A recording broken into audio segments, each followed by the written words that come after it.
Coming up on Why Should I Trust You? He's one of the world's most respected researchers on how food impacts our health. He's the guy behind some of the most groundbreaking studies in ultra-processed foods, including research that shows us how they cause us to overeat and gain weight.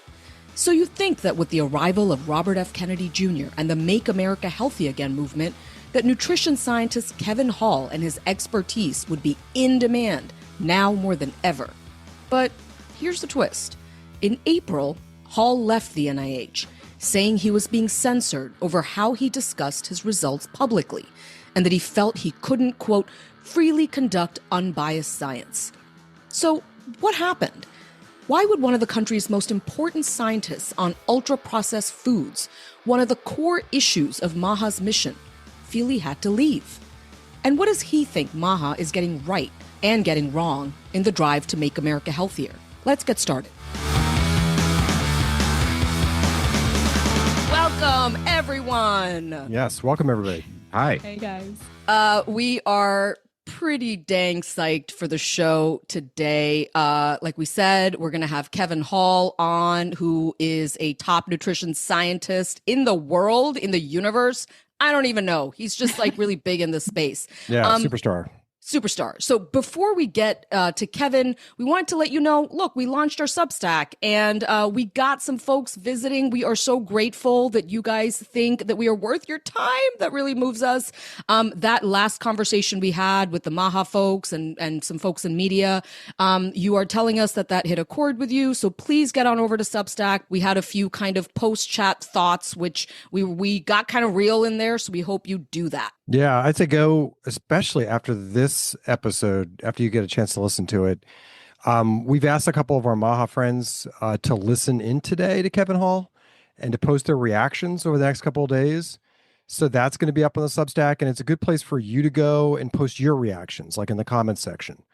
And hopefully that kind of keeps the conversation going after we posted this podcast, and we know that a lot of people are wandering around with their dogs listening and have really no one to talk to about it. Also, we've given you a Substack. Yes, we have.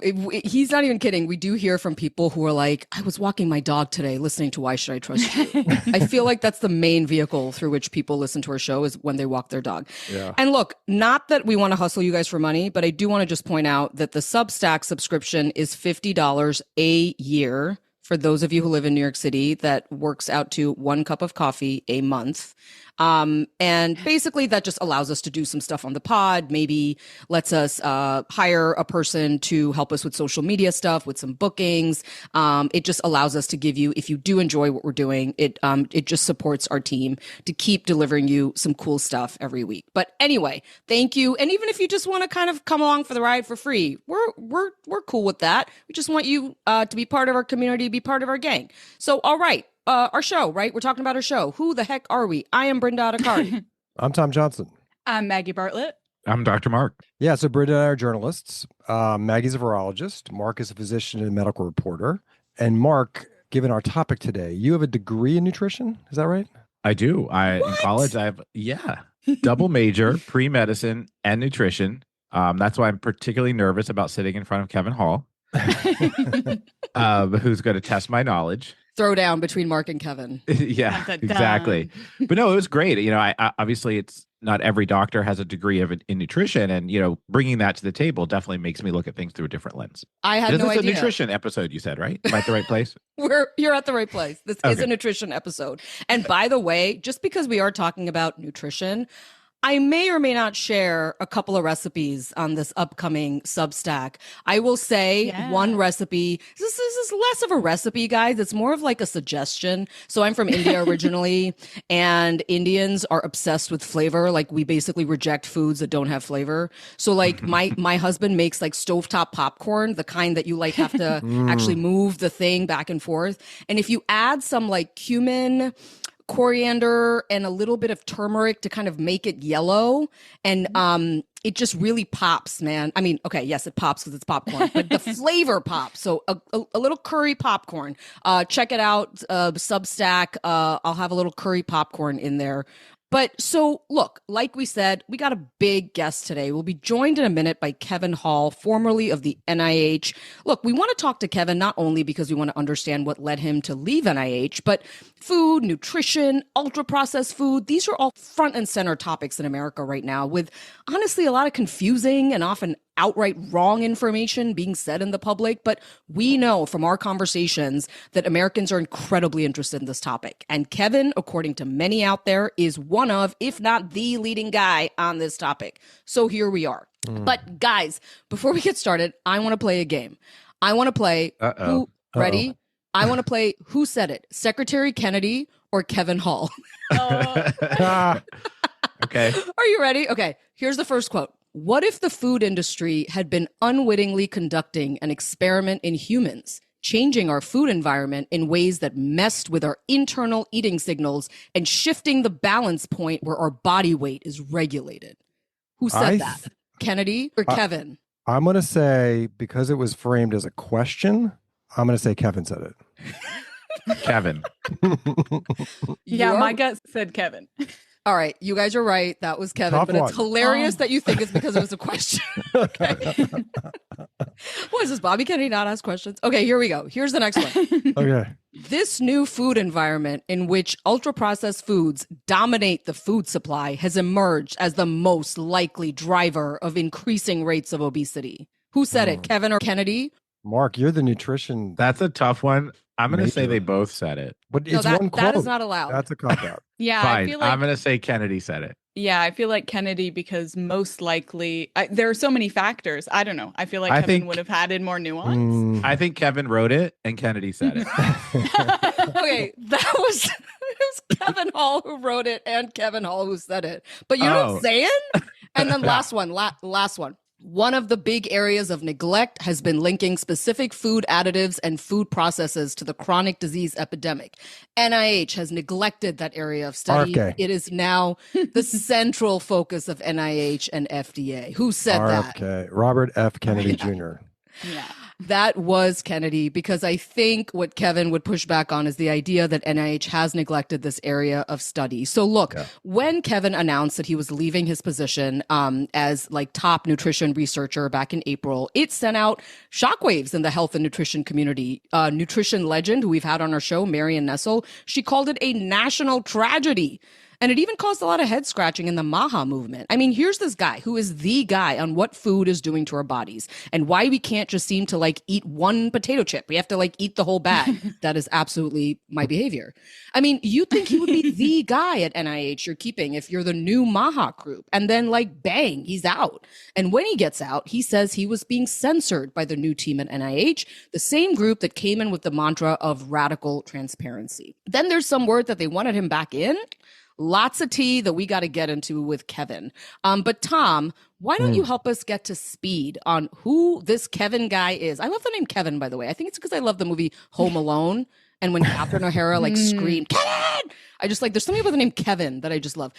So on Kevin, his research, where things stand in America when it comes to nutrition, our understanding of it, our obesity epidemic, and what it's doing to our health. Go for it. Yeah. So you guys know that show, The Biggest Loser, right? Oh, yeah. Yes. Oh, yeah. Yeah. So that's a show with like morbidly obese people competing to see who can lose the most weight in a short amount of time. It was like intense exercise, dieting, coaches, trainers, everyone trying to like see at these weigh-ins if people could stay on the show if they were losing enough weight. Well, I guess it's maybe not some surprise, but some of those contestants gained a lot of the weight back a couple years after the show. And like we might all shrug and say, yeah, dieting and exercise, that's painful. You lose the weight at first and then you give in a little bit. Next thing you know, you've gained it all back. It's that yo-yo phenomena. Well, there was a researcher who said, hang on, maybe there's more to this. And maybe these contestants of this show losing this much weight, and it has nothing to do with like surgery. Maybe this is like a scientific opportunity to study something and get a better understanding of what happens in our bodies. And that researcher was Kevin Hall. So Kevin worked with the Biggest Loser contestants one season and tracked them for several years after the competition. And he found out that when they lost all that weight, their metabolism changed. Their resting metabolic rate actually slowed down. And that's the number of calories that like, your resting body burns a day without any activity. Just think of it like we got to feed the engine of our body to keep us, our heart beating and breathing. And there was changes occurring in their metabolism. With thinner bodies, fewer calories are needed for energy. So your body thinks there's not enough food coming in or energy coming in. So we got to be more efficient. And with less calories being consumed, the body actually starts to hold some of that food as fat. So you start to create fat. It's kind of like if we have to tap into this later for an emergency, we've got it there. But when Hall studied the former contestants without their coaches, nutritionists, they started to gain the weight back. And as they did, something surprising happened. The former contestants kept the metabolism of the skinnier person that they had briefly become. Whoa. Wow. Yeah. So Yeah. instead of their bigger and bigger bodies as they gained this weight, instead of their bodies burning more and more calories to run, they actually kept the metabolism of that skinnier person right after the season ended, which meant as they ate more calories, their bodies were just automatically turning a lot of that into fat. It was as if the body was trying to get them back to an obese state. So it was like a breathtaking insight and helps explain why really all of us have such trouble keeping the weight off after we initially lose it with our diet or our exercise regime. And the most vexing, surprising, astonishing finding was that the people who actually had the slowest metabolism, these contestants with the slowest metabolism, actually ended up succeeding the most in keeping the weight off. So Wow. there's just all these surprising findings really centered on our metabolism and how dynamic and really kind of misunderstood this is and the role it plays in our ability to take weight off and keep weight off. I mean, that research is fascinating. I mean, he got to start by upending an assumption that dietary science had held onto for decades. I mean, something we all used to learn. Look, like calories in, calories out. Like you take away 500 calories from your diet, after about a week, you'll lose a pound, as if it was like a calculator. But it obviously, wasn't just that simple. And he looked at this and said, no, it's not how it works. It's our metabolism. And it's a dynamic, like Tom was saying, process. It goes up and goes down. But he was willing to think outside the box and go against this kind of orthodoxy from the start. But what he did really was make a mark by becoming the first researcher to do a phrase we've heard all about now, randomized controlled clinical trial, which is the gold standard type of science. And he did that for ultra processed food on people. So like, yes, you could say common sense, like Doritos aren't healthy for you. Well, he actually showed it in an experiment. Like that's not healthy for you. And maybe not Doritos exactly, but it was back in 2019. So actually not that long ago. And, we were always saying, oh, it's too much sugar, it's too much fat, it's too much carbs. And there were all these diets out there. And he said, well, wait a minute, let's look and see what all of this processed foods, not these individual nutrients, what those ultra processed foods did to your scale. So, it wasn't enough to just ask Brenda, like, hey, what did you eat? Write this down for me. Keep a food diary. Give me your recipes. No, he basically said, I need to see it for myself. And what he did is he brought 20 people into a research hospital at the NIH for 4 weeks, kind of like bring them in, lock them up so they could be closely monitored. This would have been a good reality show. Just yeah. keeping the reality theme show going. This would have been a great show. Yeah, I mean, the NIH reality TV show, we're Oh my there, guys. God. We're like almost there, practically. I'm there. I love it. Yeah. So he wanted to know what this diet heavy on ultra processed foods does to your weight. And he wanted to make sure that he could be clear on saying it was the ultra processed food or it wasn't. So it's called a food lab. I mean, in college, I spent years working in a famous food lab at Penn State. I mean, this particular food lab that I worked in for a couple of years was for children, and it was groundbreaking. It was started by the late Dr. Leanne Birch, and she's largely recognized as starting the field of study on the development of children's eating behaviors. It was really fun. I mean, you got like one-way mirrors, and we had like people writing down everything, and we would put all these little kids in a room, and then we would leave, and we'd had cookies in the cookie jar and Skittles in a bowl. Oh my God, this is like my child's dream. It was great. And then we would like measure how much they ate, and like that's what Hall did. I mean, he's not like, you got to watch out for him. That's what he did to these people. I mean, he basically they know what they gave you, and then they would watch what you ate, and then they would measure what's left. So, what we found in our little food lab was that initially kids are very good at regulating their calorie intake, but then over time, like external factors take over. You have the parents who say, hey, you need to finish your plate, or you can't go play outside unless you eat all your chicken nuggets. And all these other psychological influences creep in, and suddenly we lose our own internal cues, like to know when we're hungry and when we're not. It's like we hijack the body's own amazing ability to regulate our food intake. And we figured this out was happening like as early as like preschool. But anyway, so back to Hall's research on ultra-processed foods. Think of these foods as ones that contain ingredients like made in a factory. So like, what is an ultra-processed food? So you have like on one side of the spectrum, you have vegetables, grains, nuts, things that grow in the garden. Those are all whole foods. Ultra processed foods are heavy on preservatives, artificial colors, sweeteners, all the things we hear about and have demonized, maybe rightly so. But they're made because it makes food cheaper, tastier, it lasts on the shelf longer. And there is a distinction between, processed food and ultra processed food that we need to point out. Processed food is when you add something like, salt or sugar, or oil to a food, but you still look at the food after you did that and it's like still recognizable as food, like canned vegetables or salted nuts. That's still food. Ultra processed food is not really recognizable as food anymore. It comes from a factory. It's man-made, basically.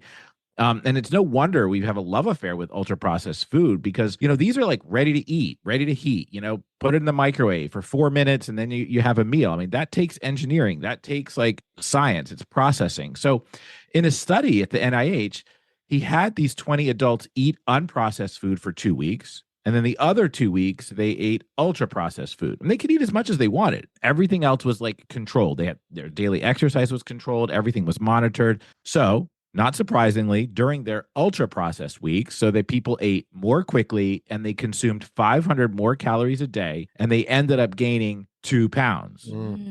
But during the unprocessed food weeks, they lost 2 pounds. So again, this is like you eat the ultra processed food, you gain 2 pounds. Clear. You don't eat it, you lose 2 pounds. So this was considered gold standard, even though a lot of it's common sense, but you needed to do this to figure out how do we take all the bias out and the confounding variables? And basically he showed a causal link, meaning like this one thing was proven to cause an outcome. It's like the holy grail of a scientific experiment. He nailed it. And sure, there was some pushback. Some people say, hey, this is an artificial environment. It's a food lab. You can't put too much weight on a study that, only runs for a couple of weeks. But for a lot of people in the field, it was really groundbreaking. And it's proof that a diet heavy with ultra processed foods is actually what leads in part to weight gain. So proof that real food works and ultra processed food doesn't really work for us. Marion Nessel, we mentioned her earlier, one of our podcast guests in the past, a giant in this. She basically said, this is the most important study in nutrition that's been done since vitamins. Yeah, Mark, if you picture the average 20-year-old American male and female, the average 20-year-old male in America is just under 5'9" and weighs about 199 pounds. And that's on the verge of obesity. The average 20-year-old American female is 5'3.5" and weighs 171.8 pounds. And that BMI is considered obese. So 1 in 8 kids between the ages of 2 and 5 are obese in America. 1 in 5 between the ages of 6 and 11 is obese. That's 20%. And for context, in the 1970s, just 5% of American kids were obese. Yeah. So what's the upshot of all that? There was a recent finding that really couldn't have been more blunt. It found that poor diet is responsible for more deaths than any other risk factor in the world. Wow. So just let that sink in for a second. So unhealthy diets are a larger determinant of bad health than smoking. You are what you eat, is the expression. If we are what we eat and we're eating factory industrialized food, what are we? We're Doritos. I'm a bag of Doritos. I'm a pile of gummy bears. But anyway, so what are we doing about it? Is, how do we get here? The CDC says that in our public schools, we're just not teaching nutrition, that American children receive less than 8 hours of required nutrition education each school year. And that's well below this number of 40 to 50 hours that research tells us is needed to change behavior. And then you have, okay, we're talking about health, diabetes. Okay, great. So let's ask our doctors, like, what do they know about nutrition? And we're making some progress, but not nearly enough. 15 years ago, there was a study that showed that U.S. medical schools only offered 19.6 hours of nutrition education across 4 years of medical education. That was like a dismal number. It was like less than 1% of all the lecture hours. And the tide may be turning on this. A 2020 study, 10 years later, shows that, emerging nutrition content has increased a bit. Like we're paying attention to it a little bit more, but we're not teaching it in the way that's, some people would call foundational. Bottom line is nutrition has been in the background and not really top of mind in this day and age. Secretary Kennedy, he said HHS is looking at even cutting funding to medical schools that don't teach nutrition. So we know there's been a revolution in weight loss treatments. Everybody now has heard about GLP-1 weight loss drugs like Ozempic or Wegovy and Zepbound, and really helping people lose weight. These treatments require a weekly injection, and they mimic the hormone that regulates your appetite. So they kind of fool your brain into thinking you're full, and then ultimately you eat less. In 2018, we spent about $13.7 billion on weight loss drugs. In 2023, we spent more than $70 billion on these drugs. And guess what?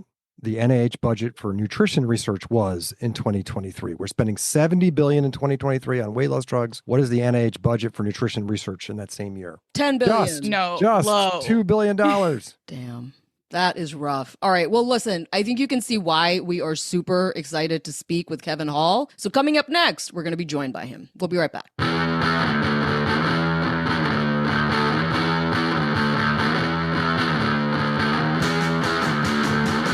Okay, welcome back. And we have with us Kevin Hall, top nutrition science, metabolism, chronic disease scientist at the NIH, formerly at the NIH, co-author along with Julia Belluz of the book Food Intelligence, the science of how food both nourishes us and harms us. It comes out on September 23rd.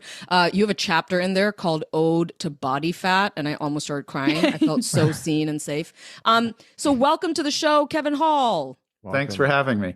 So look, Kevin, you worked at the NIH for decades. You were a top researcher. I mean, I'm getting tired of saying how top you were on health impacts of the food we eat. And I want to take you back to November of 2024, because when Donald Trump won the election and there was talk of Kennedy becoming head of Health and Human Services, many folks I know in public health were really worried about what this would mean, what it could mean for health in this country. Not you. Tell us the story of when you saw that Donald Trump won the election and RFK was coming to HHS. You were maybe hopeful at first? Well, I think it went before then. I mean, I think that even before the election happened, there was a lot of bipartisan support for the idea that we have an epidemic of chronic diet-related disease and that we need to do more about the quality of our diet in America and what it is about the foods and our food supply and the food environment overall that's giving rise to these, surging rates of obesity and type 2 diabetes around the country. So, it was really fascinating. I was listening into Senate hearings and you couldn't tell from the questionings who was a Republican, who was a Democrat. You had folks like, Bernie Sanders and Cory Booker on the Democratic side asking, just as tough questions of folks like Robert Califf, who was the previous FDA commissioner, about, what it is about these foods that are causing so many problems. So, in the run up to the election, I was thinking, well, no matter who wins, it seems like we're going to finally have the ability to invest in the kind of science that's going to be required to really unpack what it is about our food supply and our food system and the particular foods that are driving us to overconsume calories and gain weight. And that was my wheelhouse. That's what I had been doing for years at the NIH. And to be honest with you, over previous administrations, I've been there for decades, nutrition science has not really received the kind of funding that it deserved. And so I agreed with some of the rhetoric that RFK Jr. was saying, it's that we need to invest in better understanding this, and that past administrations had focused more of their research funding on cures and treatments for disease as opposed to prevention and as opposed to looking at the environmental causes, these so-called root causes of diet-related chronic disease. And so I was kind of, maybe there would be a slight rebalancing of the research portfolio to look at that. And so, yeah, so when the election turned out this way, I was thinking, we need to start really preparing for how are we going to accelerate our research to really deliver on this, right? I was working with many people at NIH, the Office of Nutrition Research Director, folks in the diabetes, endocrinology, and obesity branch at my institute to really figure out, if we really have this opportunity to accelerate this research and actually make a huge dent in a short time frame and get answers to the kinds of questions that policymakers, regulators, and the American public and even food manufacturers need to improve our food supply, what are we going to do?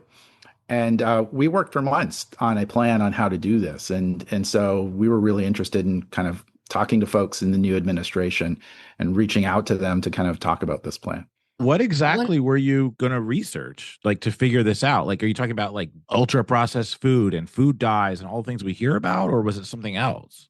Well, those would be the things on the top of the hit list, right? Of like, let's actually really figure out what it is about ultra processed foods, if anything, that's giving rise to excess calorie intake and obesity, right? Which is, at some point, it's much of the root cause of many of the downstream metabolic problems that we see are downstream of excess fat accumulation in the wrong places in the body. And if we could kind of prevent that overeating by better understanding and regulating the kinds of foods that are available and supplementing and improving the quality of foods that can replace those products, then we would go a long way to stemming the tide of diet-related chronic disease. So, we've been doing studies, for example, on ultra-processed foods and trying to identify the precise mechanisms by which diets high in ultra-processed foods tend to drive people to overeat and consume too many calories and gain weight. We've been making a lot of progress on that, and I was eager to kind of share this information of, we were able to design a diet that was still 80% of calories from ultra-processed foods that didn't result in weight gain and overeating because we were able to manipulate mechanisms, right? And I can tell you that those were not food dyes, they were not food additives, they were other properties of the foods that we were able to manipulate and thereby give rise to some information about what is it about these foods that's really driving that. Now, that was a really small study. It's interim analysis only. We'll publish the results hopefully by the end of the year in the full data set. But, I was excited. Like, if you can really do the science, target and figure out what's wrong with the kinds of foods that people are exposed to on a daily basis, and figure out how do you actually manipulate those diets in a way that still keeps ultra-processed foods high, but doesn't lead to overeating and weight gain, then we're kind of on the path to, well, what does that mean for policymakers? What does it mean for regulators? What does it mean for food manufacturers? And what does it mean for consumers? It gives all this new information. And so that's the path that we were on. And we said, that's the tip of the iceberg. We can do this at an accelerated pace and see if it works in kids. All of our studies were done in adults. We could see if it works in different settings that aren't quite as artificial as the one that we had imposed in our current studies. So we had a plan in place about how to do that. And unfortunately, we didn't get an audience for that plan before I left. So look, Kevin, I want to take you back again. You've got Robert F. Kennedy Jr., who's really putting front and center issues that you have specialized in your entire life, right? He is saying he is going to really look at nutrition and ultra-processed food and obesity and diabetes and look at prevention. And yet 4 months into the administration, you leave. Why? Well, it's a bit of a long story, but we were unable to kind of get the attention of this group from MAHA that were in the leadership positions to try to tell them about our progress. But the main thing that led me to leave was I became convinced that folks were not interested in the science. They weren't interested. They thought they had the answers already. And any science that was coming out that deviated from that preconceived narrative was deemed problematic. And I had a very specific case of that. Many of the folks in the administration had said that ultra-processed foods are addictive. And I don't disagree that they might be addictive for many people. But we had done a study over many years trying to figure out what are the mechanisms by which ultra-processed foods might be addictive. And our colleagues in the addiction institutes had really honed in on a brain chemical called dopamine, which in many drugs of abuse, when you consume those drugs, you get this very large increase in dopamine in the brain that has been said to hijack the brain's reward system, and that leads to all sorts of downstream consequences in terms of tolerance and there are these hallmarks in the brain that you can detect in response to these very addictive drugs. And so we had done a study, again, from years of research, where we brought people into the hospital at the clinical center at the NIH, and we fed them a very controlled diet. And then we looked into their brains to see how much of this dopamine was binding to receptors. And we gave people an ultra-processed milkshake high in fat and sugar, the kind that has been said to anecdotally kind of drive this outsized increase in dopamine and hijack the reward centers. And what we found was that we didn't see that effect. It doesn't mean it doesn't happen. It just means that it's not happening to the same extent as these drugs like cocaine and methamphetamine, and even nicotine to some extent causes this effect in some studies. So we had a very nuanced report about, okay, well, these foods might be addictive, but it's probably not in exactly the same way that these other drugs are addictive. And that nuanced in the science received a lot of pushback from the administration, because we had a press release ready to go on this paper, and it was immediately said, no, you can't release this press release. And then a reporter from the New York Times. Wait, hang on a second. Who said you can't release it? Yeah, so I don't know the names of these people, but what I know happened is in the new administration, any research topic that kind of ticked a box on something that was of political interest, normally things that would get approved at the level of the NIH, where all of a sudden they had to be approved at the level of the Department of Health and Human Services, which is where RFK Jr. ended up taking control. And so anything that we published on nutrition or ultra-processed foods had to go up to this higher level at HHS and had to be approved by a political appointee. And so that's what happened with our press release, and it was determined, nope, you can't issue a press release. And then a New York Times reporter contacted us to do an interview, and I had interviews with this person several times before, and that interview was denied. And so same process, gets kicked up to the HHS, interview denied.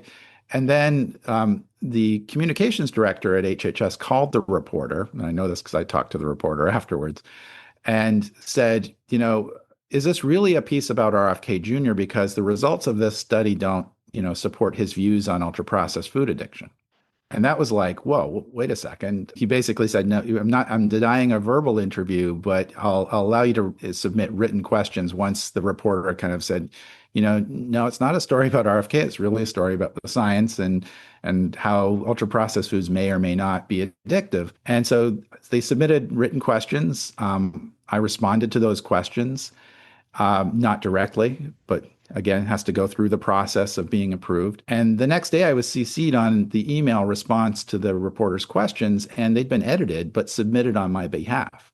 So they basically downplayed the study, said, this is a really small study and only looked at one kind of ultra-processed food, and all these things that were downplaying the results of the study as if we shouldn't really take this too seriously. And yeah, maybe ultra-processed foods really do work by this pathway. I don't know who edited it, but they made it sound like I wrote it.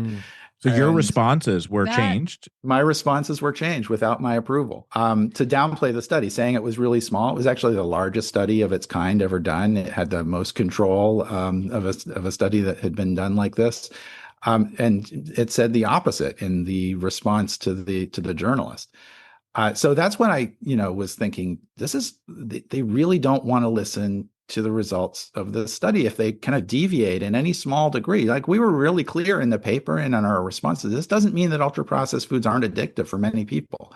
It just means that this particular biological pathway that was at work in many other addictive drugs probably isn't operating to the same extent with ultra-processed foods. And even that kind of slight deviation from the narrative that ultra-processed foods are addictive and sugar is toxic and, it's causing this widespread addiction, which, may be true. I don't know the answer to that, but that we were getting suppression of that science to the reporter. And so my concern was, and this is what I wrote to RFK Jr. and the acting director of the NIH at the time, and then later Jay Bhattacharya when he was there, was, are we going to experience this kind of interference Was this just like a an aberration in the transition period, or is everything that we do going to kind of be treated in the same sort of way and the messaging managed? And fortunately, the study was already, the proofs had already been out, like they couldn't interfere with the way that the actual study was written in the journal. But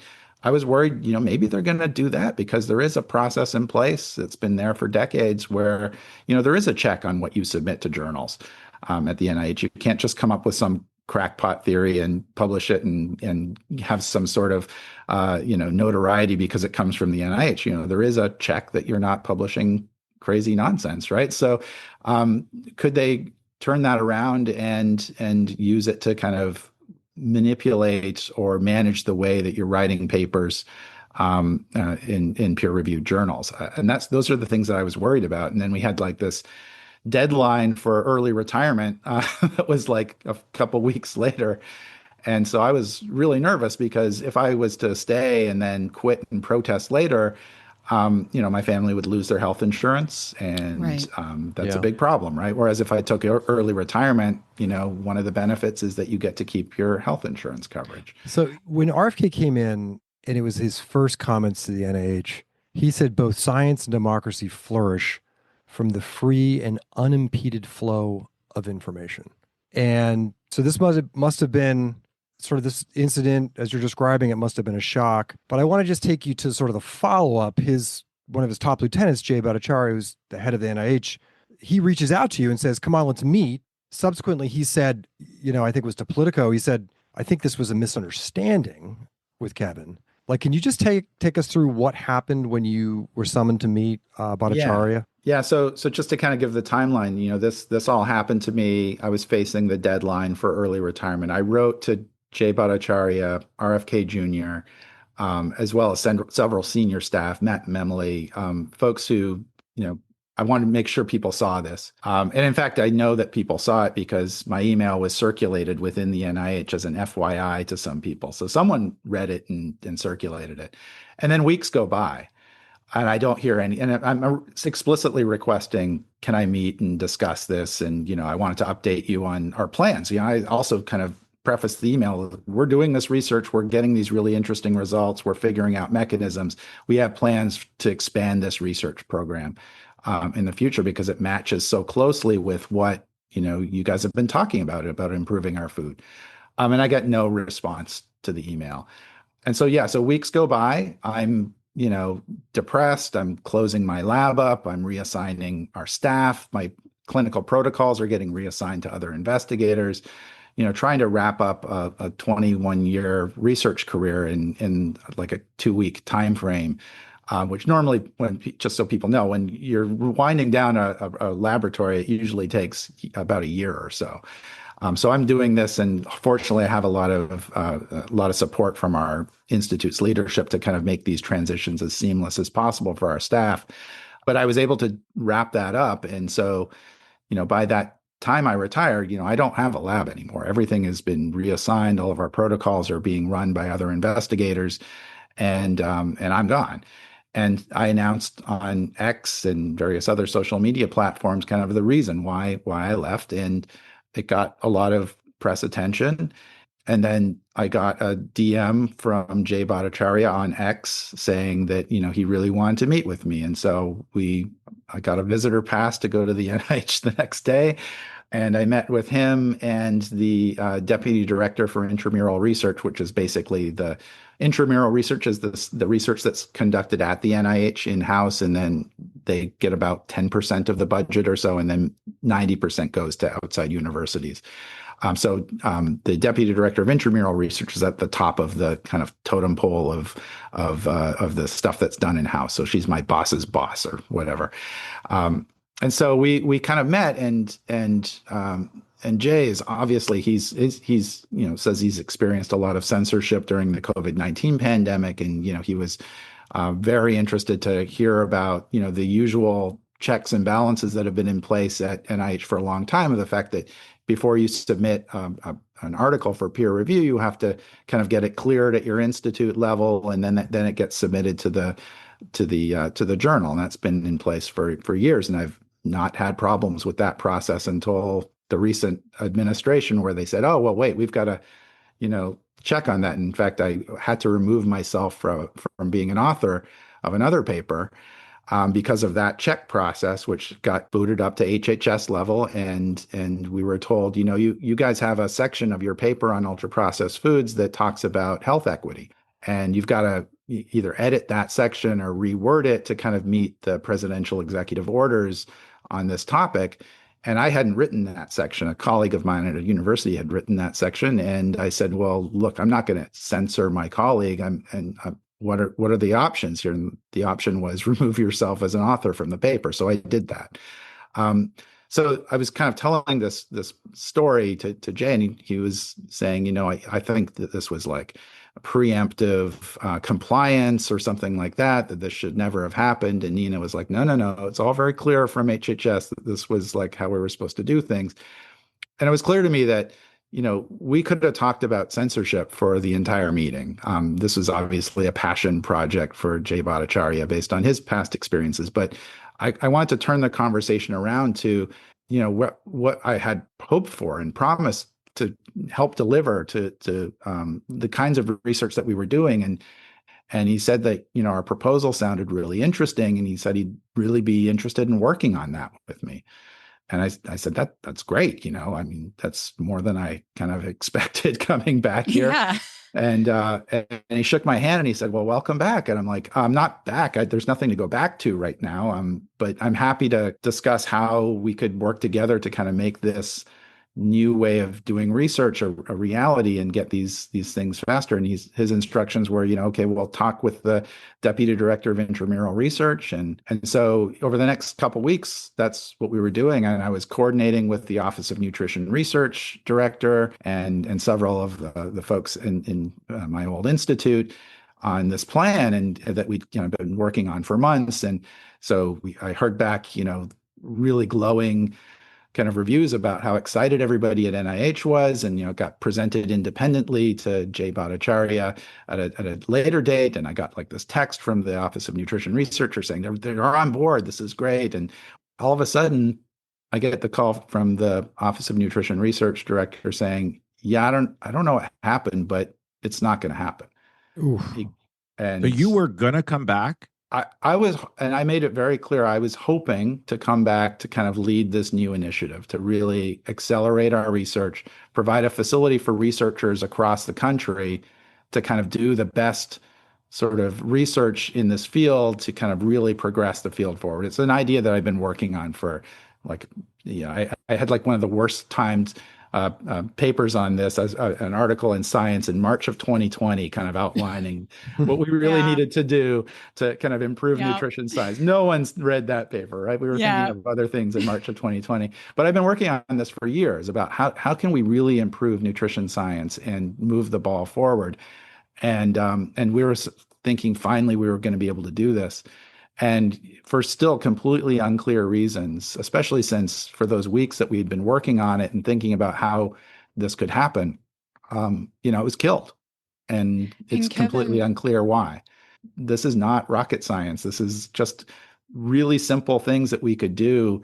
And if we did them right, we would get answers in months that now take us years. And cycle through various hypotheses about what it is about our foods that are driving poor health. But wait, Kevin, I have a question about that. Sure. So I just want to be very clear. Were you willing to come back? Are you still willing to come back to do this kind of work?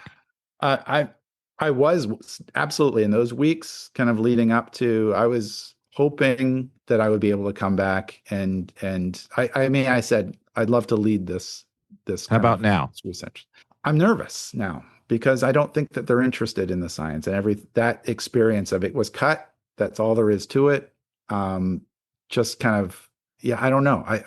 I would consider it, but I would much rather be funded by someone else to do the same thing, right? I mean, the alternative version of this.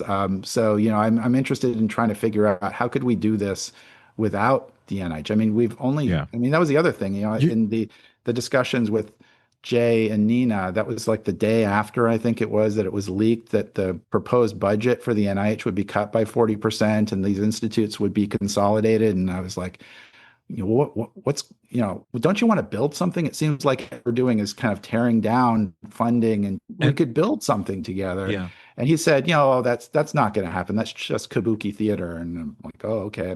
But you don't trust you don't trust the NIH anymore. I don't think that the folks at I fear, I don't know, I have no inside knowledge. I fear that the folks at NIH aren't in control of NIH in the same way that they were in the past. The meeting, it sounds like a real heart-to-heart meeting. I mean, and censorship, you hit the nail on the head, was so important. I mean, did Jay Bhattacharya concede to you that you were censored?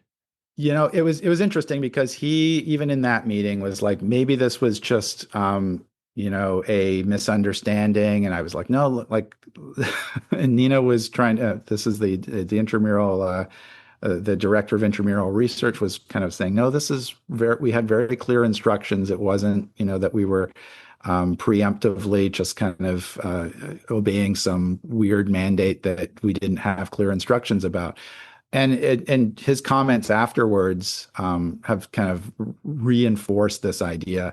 I think what he still hasn't addressed was, and I don't know if censorship is even the right word, but the fact that, and this is something I wrote in the email, weeks prior to that, the fact that people were editing my responses to a journalist's questions, downplaying a study that was somewhat inconvenient to the narrative of ultra-processed food addiction.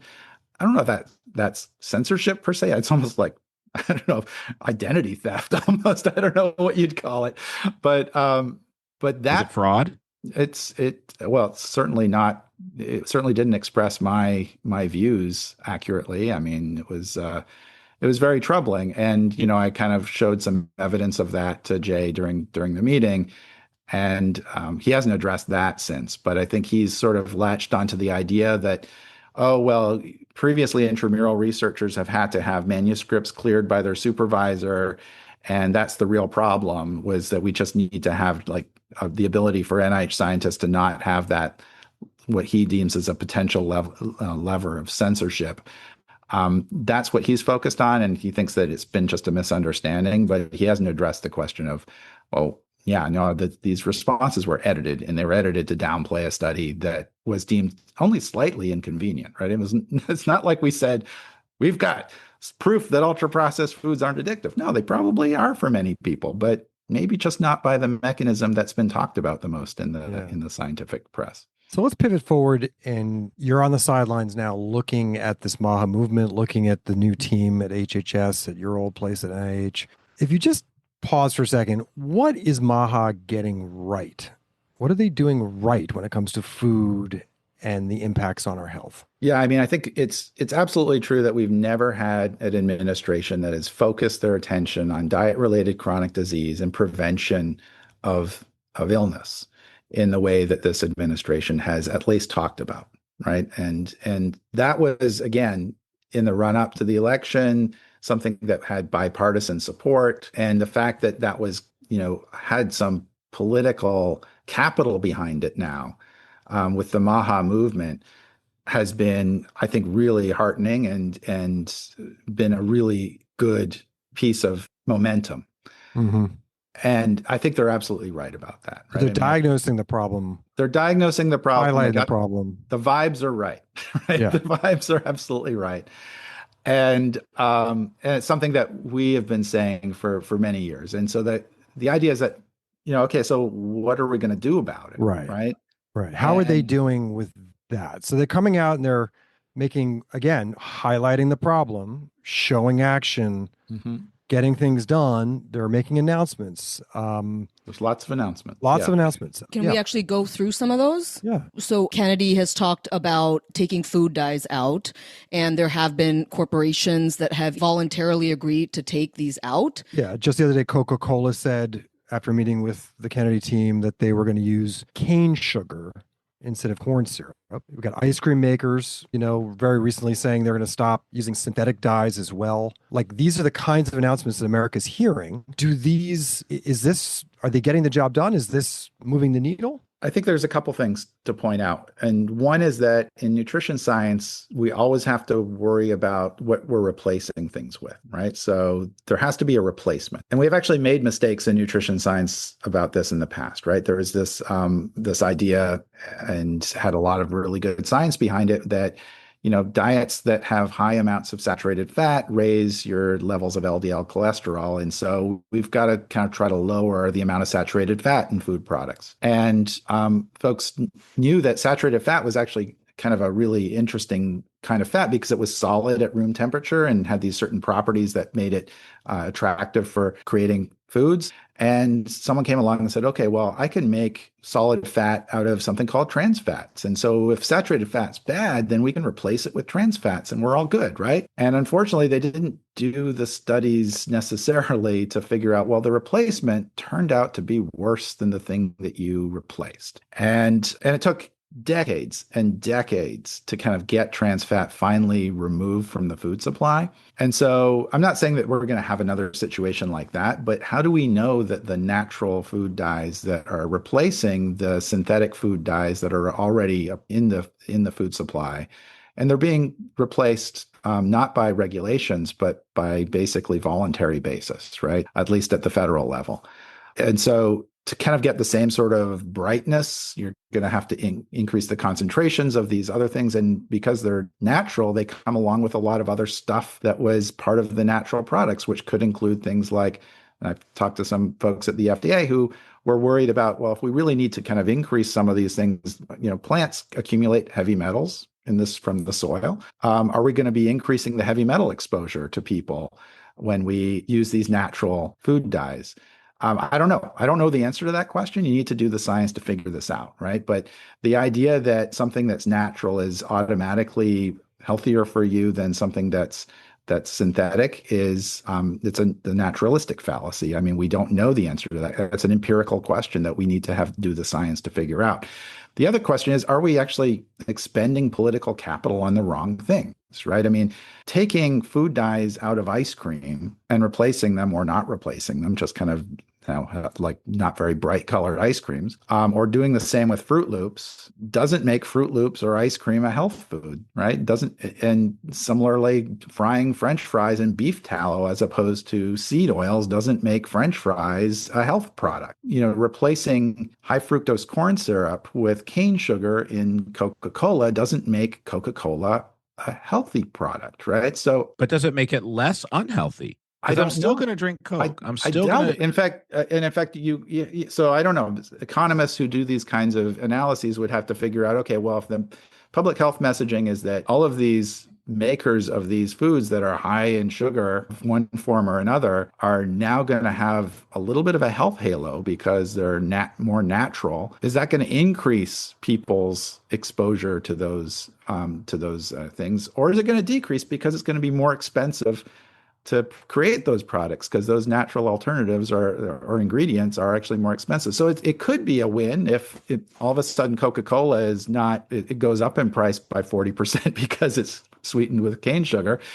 Maybe that's a win because less people will drink it because they can't afford it. I don't know. Or maybe it's, oh, well, Coke is healthy now because it doesn't have high fruit syrup, which is, practically identical to the sucrose in cane sugar. So I don't know. I don't know the answer to that question. Again, that's an empirical question, and it's one that deserves some thought as opposed to just an announcement. But are we missing the ball on the kinds of things that could actually make a big difference, right? Like if we actually, like I mentioned before, we can do studies where we can start to target specific mechanisms. And when we're not targeting, food dyes and additives, but other attributes of ultra processed foods, and we can prevent people from overeating them, that suggests to me that those are probably the more important things to focus on. But you've got You want more processing. No, that's not what I'm saying. I'm saying that if we understood the mechanisms, we could understand what things that we need to target. And if we're going to expend some political capital on food dyes that aren't going to move the needle and aren't going to decrease obesity rates, or they might not decrease obesity rates, I would suggest it's unlikely they have a chance of reducing obesity rates. But we could have targeted something else like calorie density or hyperpalatability in terms of different nutrients crossing certain thresholds that some of our research is suggesting are the more likely drivers by which people overeat calories on these kinds of foods. Then we might have a better chance at moving the needle on public health. But people seem to think that they know what's wrong already before doing the science. And I think that's the worry. Could you make a case for, if you're flagging that there are unhealthy components to really sugary cereals, it could potentially lead to a change in behavior amongst people who really eat a lot of those sugary cereals? And whether it's red dye or a lot of sugar or whatever, ultimately Fruit Loops aren't good for you. Isn't it ultimately a good thing to have fewer people eating Fruit Loops in this country? Like that kind of logic. Yeah, I mean, I think that's certainly a possibility. And that's why, like, I don't really care that much if you start to remove food dyes.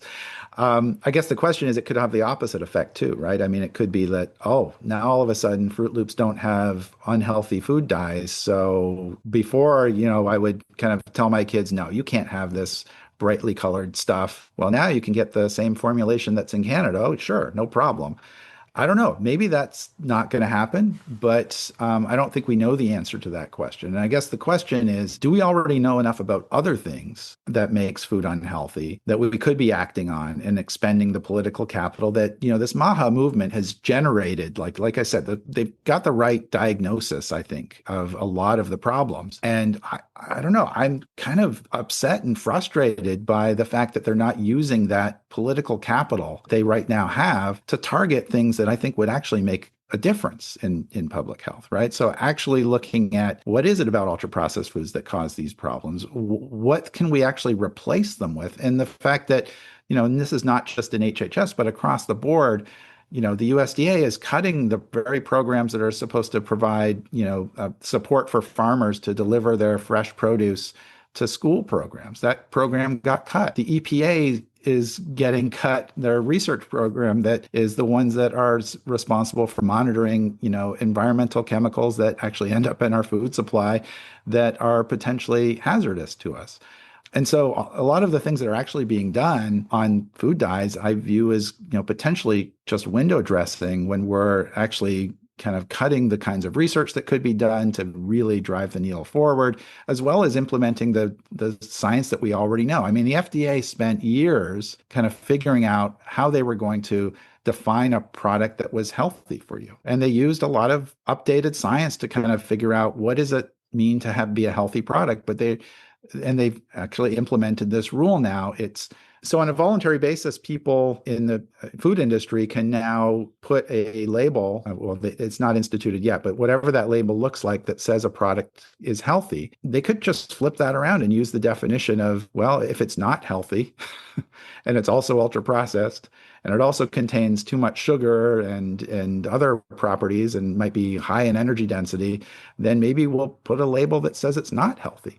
There's all sorts of things that could be done from a policy perspective based on what we already know and work that's already been done in the past. And so instead, we're focusing on voluntary efforts for food dyes that they're already doing this, championing this as MAHA wins, right? That these are the kinds of wins that are going to be their flagship sort of policy, which aren't even policies, they're voluntary kind of things. And we're leaving it to the states to kind of institute the real sort of laws and regulations, which is kind of a little bit of a haphazard way of doing things. But, I hope they're successful with some of these things. I really do. I just wish that we were investing in the kinds of science and investing in the kinds of policies to do things that we already know will make a difference, as opposed to these things that theoretically might make a difference. Yeah. And Kevin, I'll just say to follow up, because in conversations with MAHA, they also express frustrations about EPA and USDA, which aren't under the jurisdiction of Secretary Kennedy. And I think there's, just from things we're hearing, they're not on board with a lot of the clawback of regulations that are happening at EPA right now. Sorry, Tom, go ahead. Oh, yeah. I guess the next question then would be, what are concrete things that, now that you sort of have the ear of the MAHA audience that listens to us at least, what should they be asking for, demanding for, what action? It seems like on some level, like Democrats defended a system and still defend a system that kind of didn't work when it came to nutrition. Like that may be their fault. MAHA's done an amazing job of highlighting and diagnosing this problem, but the fixes so far seem very limited in your sense. Like we're taking on food dyes, but not food deserts. Like what would be your tough message for MAHA about what they should be demanding? I think they need to be demanding first of all, we can't be cutting research that's going to actually figure out what it is that we should really be targeting. And like I said, there's already been, anemic investment in nutrition science for decades and decades, and yet they figured out many things about unhealthy diets that could be addressed from a policy and regulatory perspective. And so we should kind of take that best science that we already know, that diets that are high in ultra processed foods, especially those that are high in added sugars and sodium and saturated fat, and low in fiber and low in kind of good sources of protein and low in legumes and all the sort of boring nutrition advice that we've had for decades and decades, right?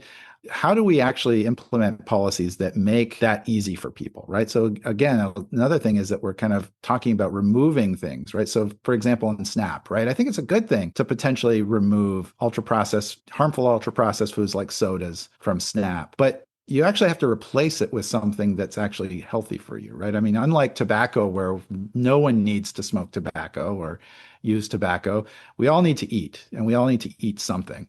And the reason why ultra processed foods are so attractive is, well, potentially some of them are addictive to some people, but even more so for everybody. They're convenient, they're tasty. You don't require a lot of skill or preparation to prepare them. You don't require a lot of equipment.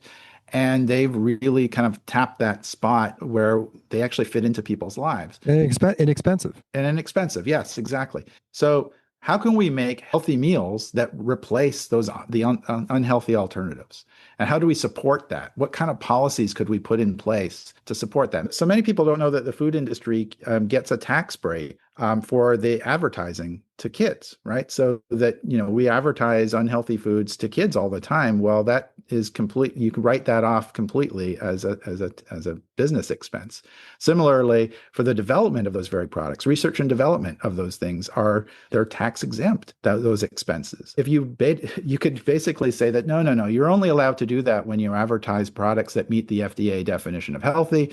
You can only write those things off if the products eventually meet the definition of healthy when it comes to the research and development of those products. If they don't, sorry, you don't get that tax break. There's lots of policy things that people could do immediately that would start to move the needle on these things that don't require a lot of work, right? But do you see any willingness from MAHA to up regulation, to support regulation? Well, that's a big problem, right? Incentives away from it's a huge the food problem. industry? Because there's an executive order that President Trump signed that for every one new regulation, you have to remove 10 old regulations. And so actually, there was actually some encouraging news at the FDA. They started removing some weird regulations, like what the definition of cherry pie is, I think was one of them. It's like weird stuff, like bizarre things. Hopefully, so that they can actually start to institute some new regulations that will actually make a difference. But I don't know. Maybe they're not. Maybe they just want to remove the regulations. I don't know. But the point is that yes, and I think that's why they're relying somewhat on a voluntary basis, kind of public shaming of companies that don't seem, and public praising of those that seem to kind of be working with them, as well as moving to the states, right? The states are the ones who are writing laws, and even the state laws are maybe not kind of going all the way, right? They're defining ultra processed foods not by the way that researchers define them, but by certain food dyes and additives and things like that, and they just might miss a whole section of the kinds of foods that are not particularly healthful for us, whether they're ultra processed or not. I think there's a lot that could be done. And I think if you engaged in many of the folks in nutrition public health who've been talking about these things for decades, they'd be, we'd thrilled to come to the table and say, here's how we could work together to kind of make some policies that would actually make a difference. And I worry that that's not happening right now. I want to go back to a chapter in your book. It's an excellent book, by the way. Can't wait for it to come out. It really is such a good read. In chapter 7, you talk about the food environment. It really resonated with me because, like I mentioned, like I'm from India originally. And when as a family, when we moved here as immigrants, and you actually have an anecdote about this in your book, that like, in a way, like we could potentially be like a randomized controlled, like post facto trial, because immigrants, I've talked to so many people that when we come to the United States, we all balloon up. Like within 3 months, we just get super fat because it's just, you've never seen anything like it. It is like literally my sister and I went to the grocery store when we moved to Boston. It was like we were at Disney World. Like almost like we thought it was like rides, and like we'd never seen, and like so many yogurts and cereals. And I guess the reason I bring that up, Kevin, is like we are up against such a behemoth challenge in this country that sometimes I think part of MAHA's appeal is that it like they're willing to take it on, right? And I know that public health folks have tried to take it on in the past. All of you guys have tried to take it on, but the challenge is so huge that sometimes it feels like any little attempt at least is an attempt in the right direction. Do you agree that like America has made this problem almost impossible to fight just because it's gotten so out of control? Yeah, I mean, it is a huge problem, right? I mean, it's, and that's why, you know, finally with the political capital that the MAHA movement has earned over the past, you know, years, that was the hope that we could actually finally take on some of this, right? That we could actually make some changes and we could actually invest in the kind of science that's going to figure out what are the best changes to make and how can we actually do this now that we have folks in power who are willing to make those kinds of changes and have support on these issues from both Democrats and Republicans. I think that that's the thing that's really interesting, right? I mean, is that that's the first time, I mean, people have on the Democratic side have kind of gone back and said, oh, well, Michelle Obama tried to do this with the Let's Move movement and received all this pushback. And that was talked about as being the nanny state and all these sorts of things. And that has changed so much, right? I mean, I agree. Okay, maybe we can move on from here. Maybe we can say, okay, we've done the food dyes thing. Now let's do healthy versus unhealthy foods and what policies we're going to put in place and how do we define that? Well, can we use the FDA's definition? Are we happy with that? That's been worked on for years. What can we actually do based on that definition and things that are unhealthy? What can we do from a policy perspective? And how do we determine what the main things are in ultra processed foods that are really driving some of these problems and take those on? And what do we like putting replace? special labels on, like you earn a special healthy label on your processed food or ultra processed food if it achieves a certain amount of nutrients? Like what literally could we do? Like, Well, I mean, so yeah, we have like a whole chapter in our book about various different policies that we could institute. And by the way, that's something that I wouldn't have been able to do when I was at NIH. NIH is a science organization. We do the science. We were kind of told you don't talk about policy. And that's why I was like, okay, it's kind of interesting that I'm being blamed for all the past policy failures because I was at NIH for 21 years. We're not allowed to do policy, right? We do the science. So there's a whole chapter in our book about various different policies that we could implement surrounding how do we identify the foods that are unhealthy for us? How do we flip the economics to replace those foods with convenient, healthy alternatives? How do we subsidize those kinds of foods by giving tax breaks, by instituting taxes on the unhealthy products specifically to support replacements? And that replacement bid is something that is currently not part of the conversation, right? Like we hear about removing harmful ultra processed foods from SNAP, but people have got to make something, right? What if we were able to remove the current restriction on SNAP for prepared meals, right? You can't purchase prepared meals with SNAP dollars currently. Insane. But what if we incentivize the idea of healthy prepared meals were qualified for SNAP dollars? Yes. Right? As long as they met certain health requirements. That would open up a huge marketplace for people to basically, restaurants to be able to kind of prepare foods that would be eligible for SNAP dollars as long as they met certain health requirements. These are just some ideas. Other ideas might be, what if you instituted a tax on supermarkets based on the average quality of the grocery basket that your customers had? And if that would institute huge upwards pressure on manufacturers to produce healthier product. I think there's all sorts of really interesting policy ideas that have been kicking around for a long time that if we kind of really wanted to tackle these issues, we could start to work out what are likely to be the levers that we could pull that would have the biggest effect. But I mean, Brenda's right. I mean, we're faced with a huge obstacle, which is that, we have gotten used to the idea of having an ever-present, food supply that has a high variety, it's tasty, convenient, costs relatively little money.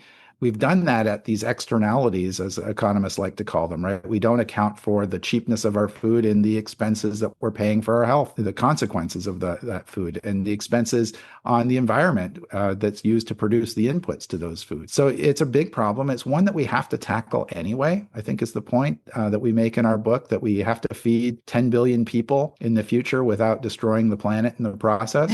And we should be able to try to figure out how to do that and how to feed those folks healthy diets in an equitable way. We've got to do it anyway. And so what we need is a kind of a task force in the country to figure out how to do this. How do we get the folks in the agriculture business, as well as the food industry, as well as the public health scientists, all together to figure out how are we going to chart this path forward to 2050 and beyond, when finally the population of the world isn't going to be increasing anymore, and we have to feed the world healthy diets that don't destroy the planet. Isn't that the Make America Healthy Again Commission? Don't we have that?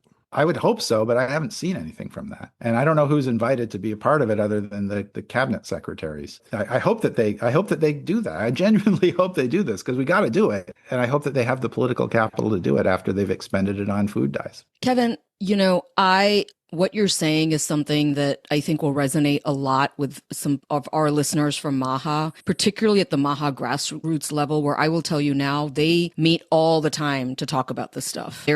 I've been invited to a couple of their roundtable conversations about this, and I know they would love to include you in some of their conversations about maybe efforts more at the grassroots level that, of course, we may not get a seat at the table at the federal level. But I think what's really special about MAHA, and quite frankly, a lot of the grassroots efforts in this country, is that they are really present on the ground, and they're really present in local communities, and they're really present in trying to affect policies at that state, local kind of level. And so if you are ever interested, I'd love to set up kind of like we do those conversations.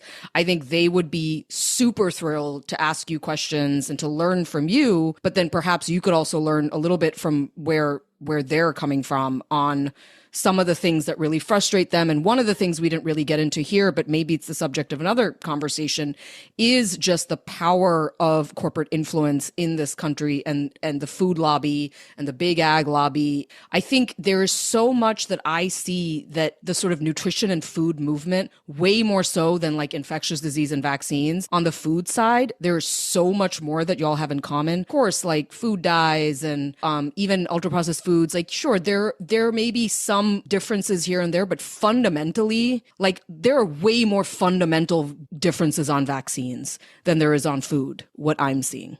Yeah, no, I'd be happy to be involved in those conversations, learn from these folks and what really is driving their concerns, because it's just, like I've shared many of those concerns over many years, and many folks in this space have shared those concerns and have had run-ins with the food industry. I mean, before I left NIH in the past year, I'd been trying to engage folks in the food industry to actually receive government funding to actually work on figuring out what it is specifically about many of the products that they're selling to Americans that might be driving poor health, and what things are probably perfectly fine, and we could actually generate the science on that.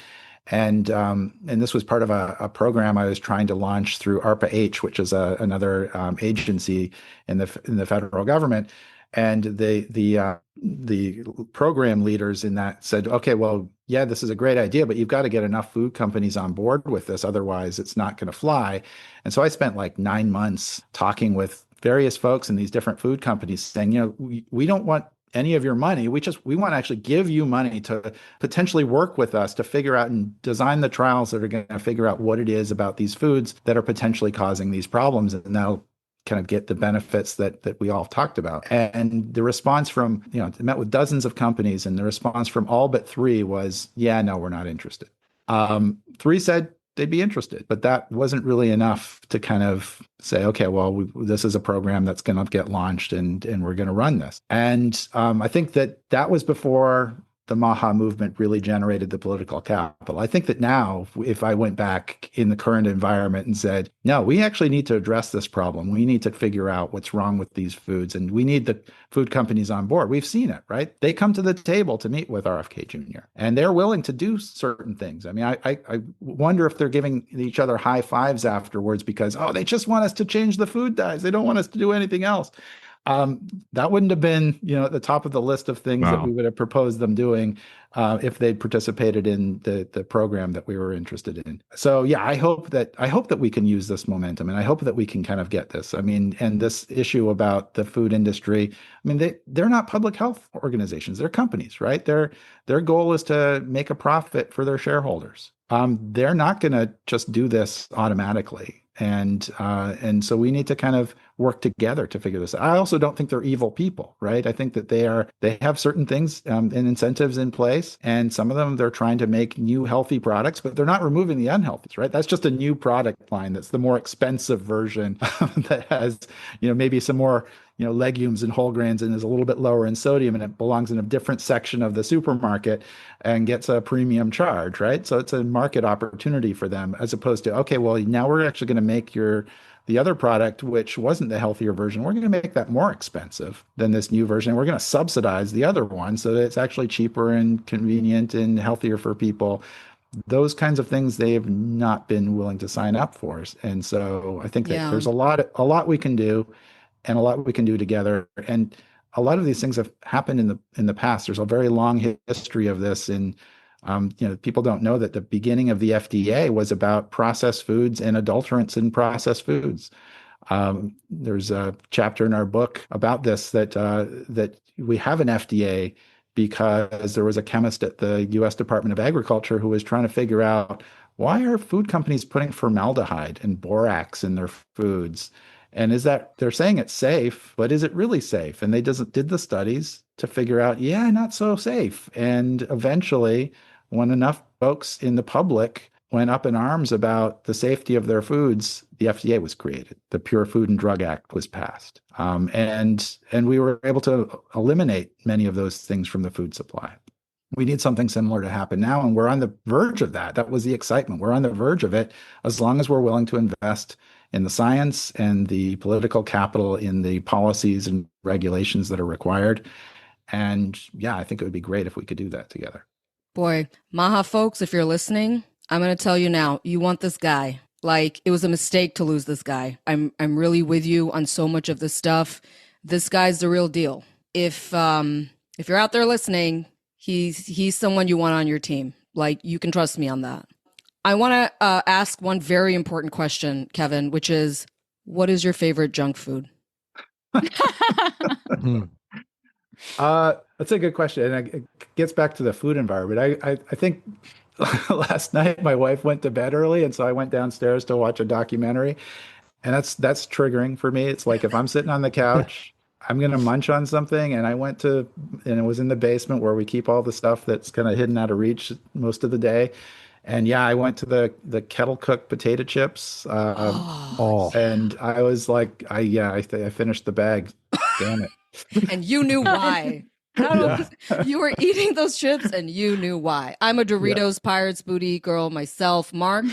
I've eaten so many salt and vinegar chips that they taste like plain chips. I burn the taste buds.